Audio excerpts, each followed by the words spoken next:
Live হচ্ছে কি দেখো তো, রিকানেক্ট দেখাচ্ছে কেন?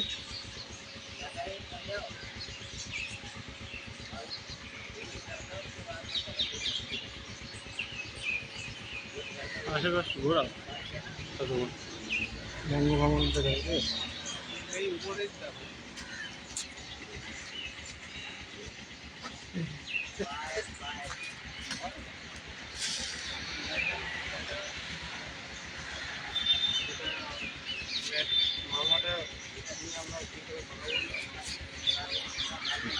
এসছে কতজন এসছে দেখতে পাচ্ছি না, দেখো না একটু দেখো না। আমি বাইরে গেলে ফোন ঘাটি চার্জ পাওয়া যায় না। হ্যাঁ সৌরভ, যদি সাউন্ড শোনা যায় একটু জানিয়ে দিও।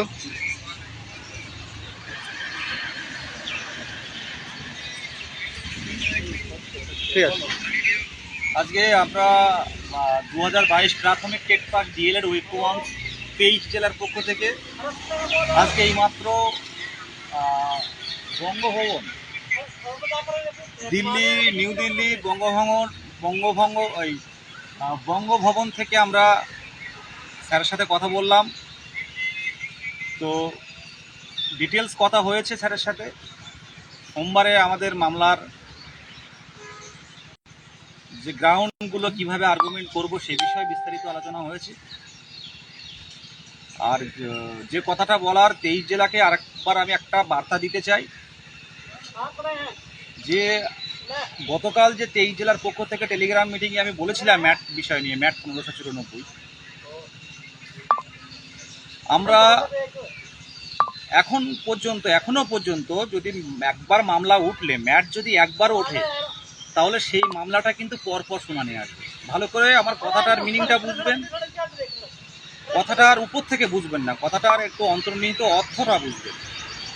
একবার যদি ম্যাট হিয়ারিং শুরু হয়, প্রথম হিয়ারিং শুরু হয়, তাহলে পরপর কিন্তু হিয়ারিংয়ের ডেট পড়বে।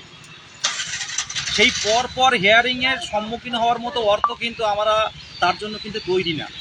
যারা ফান্ডিং দিচ্ছে তারাই দিচ্ছে বারে বারে, যারা ফান্ডিং করছে 23 জেলা থেকে তারাই 23 জেলা থেকে বারবার ফান্ডিং করছে। আমার কথার অর্থ এটাই যে আমরা মোটামুটি প্রস্তুত। 23 জেলার থেকে যেসব লড়াকু সহযোদ্ধারা ফান্ডিং দিয়ে সাহায্য করেছে তাদের দিকে তাকিয়ে আমি বলছি আমরা প্রস্তুত ম্যাট আটকাতে। কিন্তু ম্যাট একবার কেস উঠলে সেই কেসটা কিন্তু পরপর হিয়ারিং পড়বে। 2 সপ্তাহ, 4 সপ্তাহ বা 1 মাস, 1.5 মাস পরপর কিন্তু হিয়ারিং পড়বে। সেই হিয়ারিং চালানোর মতো আর্থিক কিন্তু অর্থ কিন্তু আমাদের কাছে নেই। আমি এটা পরিষ্কারভাবে বললাম। আপনারা 2022 প্রাথমিক টেট উত্তীর্ণ 23 জেলা যারা আছেন তাদেরকে আমি বলছি, যারা ফান্ডিং করেছেন ম্যাটের, তাদেরকে আমি আবারও জানাচ্ছি যে আমরা কিন্তু ম্যাট কেন 22-এর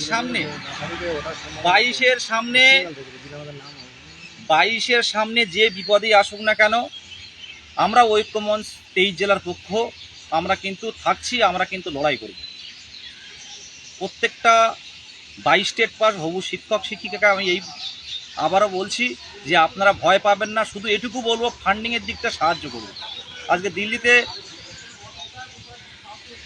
এসে আমরা যেটা বুঝলাম যে কিছু কিছু আইনি পদক্ষেপ কিন্তু আমাদের নিতে হবে। এরপর 23 জেলার মিটিং করে আমরা জানাবো। আজকে একটা কথা ভাববেন, দিনের শেষে কিন্তু চাকরিটা প্রয়োজন আছে। আর চাকরি প্রয়োজন, সবার প্রয়োজনের সাথে সাথে, সবার স্বপ্ন পূরণের সাথে সাথে কিছু কিছু আইনি পথে ঠিক সময়ে কিন্তু আমাদের ঝাঁপিয়ে পড়তে হবে। এটুকু বলার। আবারও বলছি, ব্যাট নিয়ে আমরা ভাববেন না, আমরা আছি, কিন্তু পরপর শুনানি করার মতো অর্থ কিন্তু আমাদের কাছে নেই। আর একমাত্র ম্যাট আটকানোর জন্য আমরা তৈরি, এবং আমরা একদম পুরো দায়িত্বশীল। এবার মোহিত কিছু বলছে, গুছিয়ে মোহিত। দু একজন যেটা প্রথমত প্রশ্ন করছিল আগের দিন একটা বিষয় নিয়ে, যে দাদা তোমরা 17দের সাথে কি যোগাযোগ করেছিলে? মানে যোগাযোগ, অনেকে ডাইরেক্ট বলছে যে যোগাযোগ করনি কেন এই বিষয়টা। তো এই বিষয়ে বলি, কেউ যদি বলে থাকে যে 17দের সাথে যোগাযোগ করা হয়নি, সে সম্পূর্ণ মিথ্যা কথা বলছে। কারণ আমি নিজে যখন ম্যাট প্রথম টেন্টেটিভ ডেট পড়েছিল অনেক দিন আগে, তখন আমি নিজে সাদেককে ফোন করেছিলাম।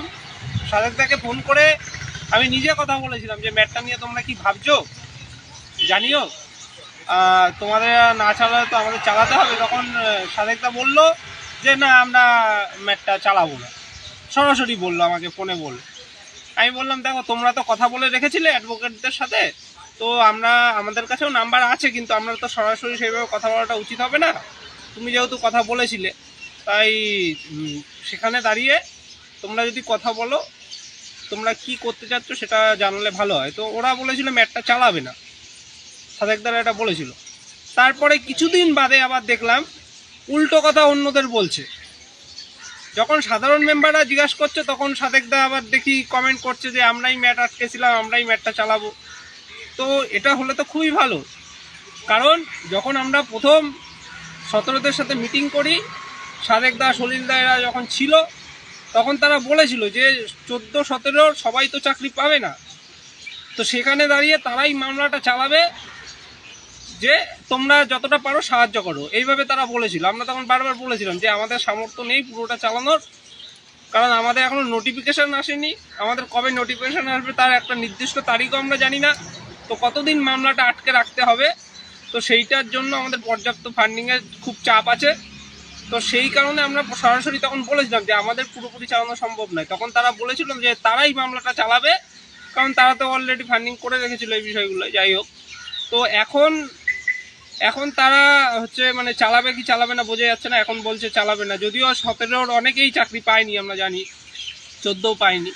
তো সেক্ষেত্রে আমরা যখন আবার 27শে ফেব্রুয়ারি যখন আবার টেন্টেটিভ ডেট পড়ে, তখনও মানে সাদেকদারা যখন কোনো সারা শব্দ দিল না, তখন আমরা অ্যাডভোকেটের সাথে কথা বলি, যেই অ্যাডভোকেট ছিলেন আমাদের মানে সুপ্রিম কোর্টে ম্যাট মামলায়, তাদের সাথে আমরা কথা বলি যে কেমন কি হতে পারে মামলা ওঠার সময়, কেমন কি খরচা হতে পারে, এই বিষয়গুলো, কোন কোন উকিল রাখা যেতে পারে। উকিলের সাথে আমরা কথা বলেছিলাম, উকিল আমাদের জানিয়েছিল যে যখন মামলাটা উঠবে, যেই বেঞ্চে উঠবে সেই বেঞ্চে ফান্ডিং অনুযায়ী মানে কোন উকিল ভালো হবে, প্রত্যেক ঘরে আলাদা আলাদা যেই উকিল ভালো হবে সেই উকিল সাজেস্ট করবে, সেই হিসাবে আমাদের রাখতে হবে। তো সেরকম আমরা কথা অলরেডি বলে রেখেছিলাম। তারপরে 27শে ফেব্রুয়ারি মামলাটা আপনারা দেখলেন যে হলো না, তারপরে আবার টেন্টেটিভ ডেট পড়লো আর একটা, 15ই মার্চ একটা ডেট পড়েছিল। আমরা তারপরে 13 তারিখে জানতে পারলাম যে 15ই মার্চ শুনানি হবে না। আমরা তখনই ম্যাটের যে আমাদের গ্রুপটা রয়েছে সেই গ্রুপে আমরা জানিয়ে দিয়েছিলাম যে আমাদের 15 মার্চ শুনানি হচ্ছে না, আমাদের আবার 9 এপ্রিল শুনানি হতে পারে। সেই মার্চ মাসে জানিয়ে দিয়েছিলাম যে 9 তারিখে শুনানি হতে পারে। এখন দাঁড়িয়ে হঠাৎ করে এটা নিয়ে নতুনত্বের কিছু নেই। 9 তারিখ এখনও টেন্টেটিভ আছে, তো সেই ক্ষেত্রে বলবো মানে শুনানি যে 9 তারিখেই হচ্ছে এটা কিন্তু এখনো ফাইনাল নয়। এটা ফাইনাল হলে আপনারা দেখতে পারবেন, সিরিয়াল নাম্বার পড়ে যাবে মামলা। তো এটা আশা করি আজকে রাতে ক্লিয়ার জানা যাবে, কারণ শনি রবি তো ছুটি থাকে, তার সোমবার আর মঙ্গলবার হাতে সময় কম, তো সেটা জানতে পারবেন ফাইনালি যে মামলাটা উঠছে কিনা। তবে ম্যাটটার বিষয়ে এটাই বলি যে যত দেরি হোক, আমরা অ্যাডভোকেটের সাথে কথা বলেছি, অ্যাডভোকেটরা চেষ্টা করছেন যত দেরি হোক তত ভালো, কারণ আমাদের নোটিফিকেশান কবে আসবে আমরা জানি না, একটা নির্দিষ্ট তারিখ আমরা জানি না। তো সেইখানে দাঁড়িয়ে যদি ম্যাটটাকে আটকানোর জন্য আমাদের বারবার শুনানি করাতে হয়, তখন কিন্তু আমাদের পর্যাপ্ত ফান্ডিং আমরা তুলতে পারবো না হয়তো। তাই বলবো আপনারাও 17দের বলবেন যে তারা যদি সাহায্য করে তো ভালো হয়, কারণ তারা যেহেতু বলেছিল তাহলে সাহায্য করলে মামলাটা চালাতে সুবিধা হয়। তারা যদি কিছুটাও সাহায্য করে তো মামলাগুলো মানে চলবে ভালো মতো। আর আমাদের নোটিফিকেশান যতদিন না আসছে ততদিন আমাদের আটকে রাখার চেষ্টা করতে হবে। দেখুন, প্রথম শুনানি যারা দেখেছেন তারা জানেন যে কি হয়েছিল। প্রথম শুনানিতে পর্ষদের তরফ থেকেও স্টে চাওয়া হয়েছিল, আমাদের অ্যাডভোকেটও স্টে চেয়েছিল, তো সেখানে 5-6 মিনিটের মতো শুনানি হয়ে স্টে পড়ে গিয়েছিল। কিন্তু এখন ওই মামলায় কিন্তু মানে যারা নাম্বার পাবে 6 নাম্বার, তারা ওই মামলায় যুক্ত হয়েছে, কারণ তারা ওই নাম্বারটা পেলে মানে চাকরি পেয়ে যেতে পারে, কারণ তাদের অনেক আগে ট্রেনিং করা ছিল। আর যেহেতু একটা নিয়ম ছিল তখন মানে 16 নিয়োগের সময় যে ট্রেনিং যারা ছিল তাদের সবাইকে জব দিয়ে দিয়েছিল, তো সেই বেসিসে তাদের অনেক গ্রাউন্ড স্ট্রং আছে, তো তারা ওই মামলায় অনেকে যুক্ত হয়েছে। তো লড়াই কিন্তু এই পরবর্তী শুনানিগুলোতেই হবে। এখানে কিন্তু ম্যাটটাকে স্টে করে রাখা খুবটা চাপ হবে, স্টে করে রাখাটা খুব চাপ হবে এই পরের শুনানিগুলোতে। তো সেখানে দাঁড়িয়ে মানে এতগুলো শুনানি চালানোর মতো সামর্থ্য এখনো পর্যন্ত আমাদের হয়নি, কারণ আমাদের নোটিফিকেশন আসেনি, আমাদের ফান্ডিংও সেইভাবে হয় না। তো এই হচ্ছে বিষয়। আজকের এই বঙ্গভবনে এসেছিলাম, এখানে সমস্ত অ্যাডভোকেট থেকে শুরু করে আমাদের পশ্চিমবঙ্গ থেকে বড় বড় যারা আসেন আধিকারিক থেকে শুরু করে মন্ত্রীরা থেকে শুরু করে সবাই এই বঙ্গভবন সরকারি একটা জায়গায় আসেন। তো এখানেও আমরা অ্যাডভোকেটের সাথে কথা বললাম মোটামুটি। তো সেখানে আরও একটা বিষয় যে 17দের সাথে যখন আমাদের মিটিং হয়েছিল তখন তারা বলেছিল যে অ্যাডভোকেটের সাথে যখন কথা বলবে আমাদের আমরাও যাতে যাই এই বিষয়গুলো, কিন্তু পরে মানে বাস্তব সময়ে তারা আর বলতে পারেনি, হয়তো সময় পায়নি বা বলেনি। তারা যেদিন আমরা কথা বললাম যে আমাদের কি অ্যাডভোকেটের সাথে কথা বলতে হবে, তারা বললো আমরা ট্রেনে আছি, আমরা বেরিয়ে গেছি। তারপরেও আমাদের যে আমরা পার্টি হয়েছিলাম সেই মামলায় আইএ ফাইল করে, সেই আইএ ফাইলে যে আমাদের অ্যাডভোকেট ছিল চাঁদপুরের স্যার, অ্যাডভোকেট অন রেকর্ড, তো সেই স্যারের সাথেও আমি নিজে সাদেকদাকে ফোন করে জিজ্ঞাসা করছিলাম যে আমাদের কোনো কথা বলতে হবে কি না। তো সাদেকদা বললো না, দরকার নেই, তোমাদের কথা বলতে হবে না, ডকুমেন্টসগুলো পাঠিয়েও আমি স্যারকে বলে নেবো। তো সেই হিসাবে তখন ডকুমেন্টসগুলো সাদেকদাকে পাঠানো হয়েছে, তো এগুলো করা হয়েছে। যাই হোক, এখন ওখানে মেন পিটিশনারদেরও আমাদের ঢুকিয়ে দেওয়া হয়েছিল। তো মামলাটা এখন যদি 17টা একদমই সাহায্য না করে আমাদের কষ্ট করেই চালাতে হবে। তো সেই রকম পরিস্থিতিতে যতটা লেট হয় ততই মঙ্গল, এই হচ্ছে কি বিষয়। আজকে 20-22 মামলার একটু আপডেট দিয়ে দিই। 20-22 মামলার লিঙ্ক সবাইকে দিয়ে দিয়েছিলাম, সবাই লাইভ শুনানি শুনেছেন আশা করি। সেখানে আজকে যারা এখনও মানে জব পায়নি, 17দের যারা জব পায়নি তাদের দুজনে এসেছিলো, আমাদের সাথেও কথা হয়েছে। তো তারাই মামলার উকিল দিয়েছিল, যারা জব পায়নি তারাই আলাদা ফান্ডিং করে ওখানে মামলার উকিল দিয়েছিল। তো তাদের সাথেও কথা হলো। তো যেটা শুনানিতে হলো আপনারা দেখতেই পেয়েছেন যে আমাদের যারা ছিলেন মানে 20-22 ব্যাচের হয়েছিলেন মীনাক্ষী ম্যাডাম। তো মীনাক্ষী ম্যাডাম যেটা বোঝাতে চেয়েছে সেটা সম্পূর্ণ মানে অন্য আঙ্গিকে বোঝাতে চেয়েছে যে টেটে পার্সিং করলে বসা যায়, কিন্তু এটা নিয়োগ যেহেতু আলাদা, নিয়োগের সময় ট্রেনিং কমপ্লিট থাকতে হবে। তো এই বেসিসে খুব পজিটিভলি বোঝা যাচ্ছে যে 20-22টা হয়তো মানে কোনো একটা সমস্যা হতে পারে 20-22-তে। তো দেখা যাক পরবর্তী শুনানিতে কী হবে, 2 সপ্তাহ হয়তো সময় দিয়েছে। তো এই মামলাটা যত তাড়াতাড়ি মেটে আমাদের মঙ্গল, আর কিছুই না।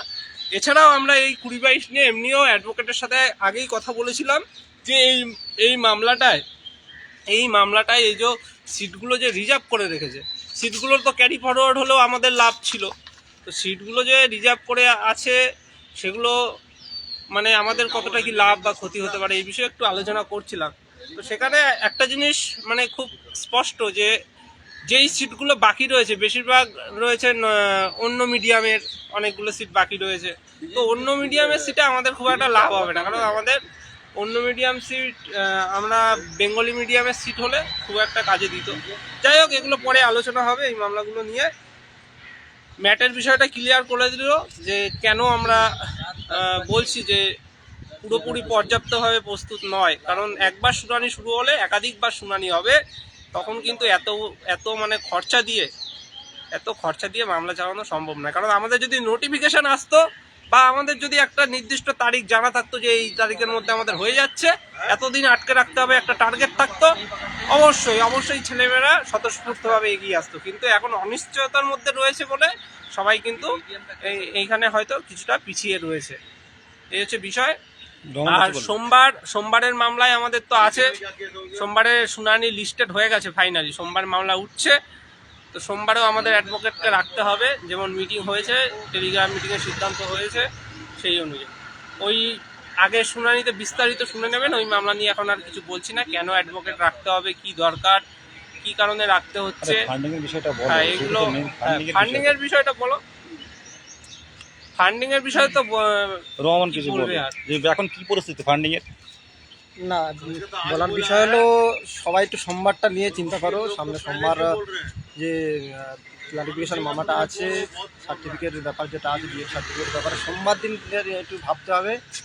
আর ম্যাটারের ব্যাপারে যে সমস্ত একটু সমস্যা ছিল সেটা ক্লিয়ার করা হয়েছে।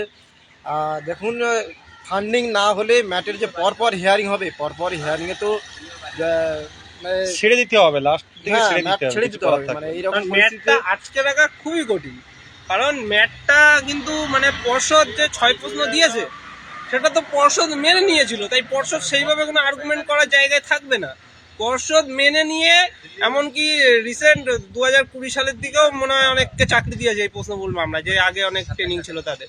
তো এইখানে দাঁড়িয়ে পর্ষদ সেই রকম যুক্তি দিতে পারবে না, সেখানে আমাদের অনেকটাই কষ্ট করতে হবে এই মামলার জন্য। এই মামলায় কি হবে বোঝা যাচ্ছে না, সেটা আটকে রাখা খুবই চাপের। তো সেই বুঝে আমাদের কিন্তু এগোতে হচ্ছে। শুনুন, যারা 22 টেট পাস করে এখনো পর্যন্ত বোঝেননি, আমি তো অবাক হয়ে যাচ্ছি। আজকে স্যারের সাথেও কথা বলছিলাম, বলছে গ্রুপে কতজন আছে। তো আমাদের গ্রুপের সংখ্যা শুনে ওনারাও অবাক হয়ে যাচ্ছে যে 22-এ এত পাস করেছে, এরা কোথায়? যদি ম্যাট আসে একটা জনসমুদ্র তৈরি হয়ে যাবে। যদি বিএডের সার্টিফিকেট বেঁচে যায় আরও জনসমুদ্র তৈরি হবে টেট পাসের।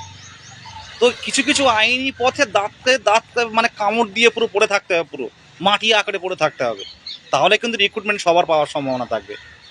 17রা যেভাবে বেরিয়ে গেছে আমাদেরও বেরিয়ে যাওয়ার সম্ভাবনা আছে, কিন্তু শক্তিটা দরকার, ফান্ডের শক্তিটা, না হলে সম্ভব না। ফান্ড নেই। 17রা 2200, 2500, 3000, 1200 এমন বারে বারে ফান্ড নিয়েছে, আর সেখানে 500 টাকা ফান্ড দিতে গেলে এত প্রবলেম। সেটাই বলছি যে ফান্ডটা দিন, আজকে ফান্ড দিন, এই লাইভটা দেখে ফান্ড দিন। ম্যাটের জন্য আবারও বলছি যে আমরা শুনানির জন্য প্রস্তুত, কিন্তু ম্যাটের ধারাবাহিক শুনানোর জন্য কিন্তু প্রস্তুত নয় আমরা। ধারাবাহিকতা, হ্যাঁ, পরপর যদি হিয়ারিং হয়, তখন যদি গ্যাপিং হয়ে যায়, একটা হিয়ারিং এর পরে দ্বিতীয়বার যদি রায় নিয়ে বেরিয়ে যাবে ওরা, তখন কিন্তু আর কিছু করার থাকবে না। সেই জন্য প্রস্তুত নয়, মানে এটাই আমরা চাইছি যে ফান্ডিংটা থাকলে আমাদের মনোবল থাকবে, আমরা ঠিকমতো যুদ্ধ করতে পারবো। তো সবাইকে বলবো একটু আগে আসুন। অনেকে এখনো পর্যন্ত কোনো ফান্ডে মানে দেখছে গ্রুপে কি হচ্ছে না হচ্ছে, দেখছে আমরা কি করছি দেখছে। তাই এটুকু বলি যে সময় থাকতে মর্মটা বুঝুন, 22-এর মর্মটা বুঝুন। যারা এখনো বোঝেননি ফোন করুন আমাদেরকে। কিছুজন ফান্ড দিয়েই যাচ্ছে, তারা সবসময় দিয়ে যাচ্ছে, আর কিছুজন তো একদমই মানে কিছু অংশগ্রহণ করছে না, কোনো ফান্ডে অংশগ্রহণ করছে না। এটা একদম মানে 22-এর পক্ষে খুব ভয়ঙ্কর জিনিস। ম্যাটটাকে আটকে আমাদের রিক্রুটমেন্টটা নিয়ে এসে বিএডের সার্টিফিকেটটা বাতিল হয়ে গেলে খুব কম সংখ্যক চলে আসবে, দেখবেন চাকরিটা অনেক কাছাকাছি চলে এসেছেন আপনারা। ফান্ডিংটা দিন, যারা একবার ফান্ড করেছেন তারা দিন, 500, 700, 1000 যেমন পারেন দিন, কিন্তু 500-এর নিচে ফান্ডিং করবেন না। সত্যি এই সুপ্রিম কোর্টে এসে বুঝতে পারছি যে এখানে কিন্তু অর্থ না হলে চলবে না। আপনার কাল যে অ্যাডভোকেটকে দাঁড় করাবেন, আজকের 12টার মধ্যে কিন্তু পেড করতে হবে, সেখানে কিন্তু 1 টাকা কিন্তু কম করে লড়বেন না, কেস ভেসে যাবে, পুরো একদম কেস ভেসে যাবে। তাই বলছি যে 500 জন কি 1000 জন ফান্ডিং করলেন আর বাদ বাকি জন করলেন না, পর্যাপ্ত ফান্ড উঠলো না, আবার অ্যাডভোকেটকে দিতে পারলাম না, তাহলে কেস লড়বে না, দাঁড়িয়ে থেকে দেখতে হবে। টাকার ব্যাপারে কোনো অ্যাডভোকেট কোনো সহানুভূতি বুঝবে না, কোনো বেকার। হাইকোর্টে বলে কিছুটা রাখা যায়, কিন্তু সুপ্রিম কোর্টে বলে রাখা যায় না। আর সুপ্রিম কোর্টের লড়াইটাই কিন্তু আমরা আসল লড়াই আজকে বর্তমানে সময় দাঁড়িয়ে। বিএডের সার্টিফিকেট বাতিল আর ম্যাট, আর আমাদের সামনে তেমন কোনো বড় কোনো ঝড় আসবে না, এটুকু বলার। যারা ফান্ড দিয়েছেন আবারও ফান্ড দিন, যারা ফান্ড দিয়েছেন আবারও ফান্ড দিন, আবারও বলছি আবারও ফান্ড দিন। যে অ্যাকাউন্ট দেওয়া রয়েছে আপনারা কোনো দিকেই তাকাবেন না। এই যে কষ্ট, এই কষ্ট ভোলার নয়। আজকে স্যারকে অনেকক্ষণ ধরে বোঝালাম, স্যার বোঝালেন যে আমাদের পথগুলো কোন পথে আমরা 22 স্টেট আমরা সফল করতে পারি, আমাদের স্বপ্ন পূরণ করতে পারি। এই বলে সংক্ষিপ্ত কথা বলে শেষ করছি। শুধু বলবো